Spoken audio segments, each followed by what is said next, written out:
So नमस्कार मित्रांनो, स्वागत आहे तुमचं एक नव्या शॉर्ट्समध्ये. आजचा वार आहे वेन्सडे. सो आज हा तुम्ही समोर बघताय, हा सेन्सेक्सचा चार्ट आहे आजचा. आज दिवस पूर्ण झालेला आहे. संध्याकाळी मी व्हिडिओ रेकॉर्ड करतो आहे, सकाळी टाईम नाही मिळाला मला. सो मार्केट आज गॅप अप गॅप डाऊन काहीच नाही उघडता, ब्रेक इव्हनला उघडलेलं होतं आणि मला माहिती होतं की थोडंसं मार्केट वरती जाणार आहे, पण मला ट्रेड घ्यायचा होता रिव्हर्सलचा. सो त्यासाठी मी वेट केला, एक लेवलचा वेट केला. कालचा हा जो हाय होता, हा कालचा हाय होता, तर हा याने तोडला आणि स्ट्रॉंग कॅन्डलने तोडला. बट मला माहिती होतं की रिव्हर्सल येणार, सकाळपासून इतका मोठा चांगला मोमेंटम आलेला होता.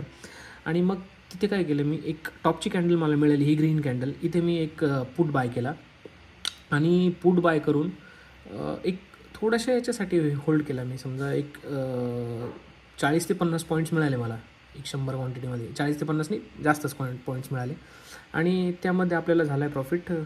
हे बघा, 6252. आज चांगला प्रॉफिट झालेला आहे मस्तपैकी. हा जो रिव्हर्सलचा ट्रेड मला मिळाला,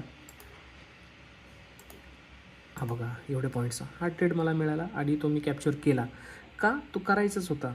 त्यासाठी भरपूरसे फॅक्टर्स आहेत, ते तुम्ही स्टडी केलं, मार्केट चार्ट बघितला, तेव्हा तुम्हाला कळतील. आणि येस, आजचं प्रॉफिट मी इतकं सिक्युअर केलेलं आहे. सो तुम्हालाही असं ट्रेडिंग शिकायची असेल तर प्लीज कॉन्टॅक्ट करू शकता किंवा DM करू शकतात. Okay, bye.